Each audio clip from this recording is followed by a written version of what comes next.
This is a story that sounds like a movie script. It involves a Nigerian national, women working undercover, heroin, and condoms. The Greyhound bus station in downtown Detroit.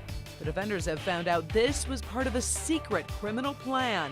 This scene where $100,000 of street-valued heroin was being smuggled in. It doesn't matter what suburban community you're talking about.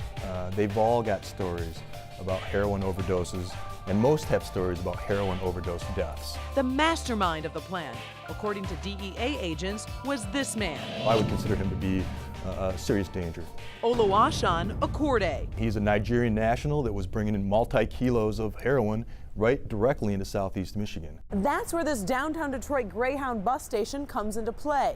DEA agents say Akorde would travel here on the bus with women by his side. They were the carriers. And it was a pretty gross process. They used the process, we call them swallowers or poopers, where they would fill condoms with heroin, swallow the condoms, and once they got into the States, they would take laxatives and get the heroin out. Federal agents say the women swallowed at least 70 pellets, smuggling more than $100,000 in street-valued heroin into our area. Sold in the city, and the suburbs were directly hit. I'm familiar with a few what you might consider upper middle class affluent communities in Oakland County, as well as in western Wayne County, where they've been hit very hard with opiate abuse and heroin overdoses.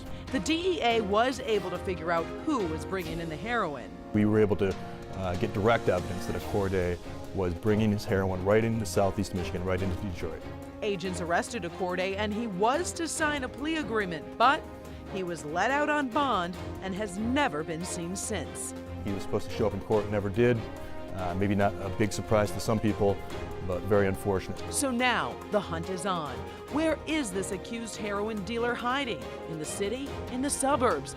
Some insiders think he may have taken off to New York City and sometimes uses the alias Joe Mundy. He's a major heroin trafficker. We want him to face justice for what he did and for the many people that he poisoned right here in southeast Michigan. Right now, U.S. Marshals are looking for Akorde and are hoping that this story will bring in some tips. He is considered dangerous. Reporting in Detroit, Karen Drew, Local 4 Defenders.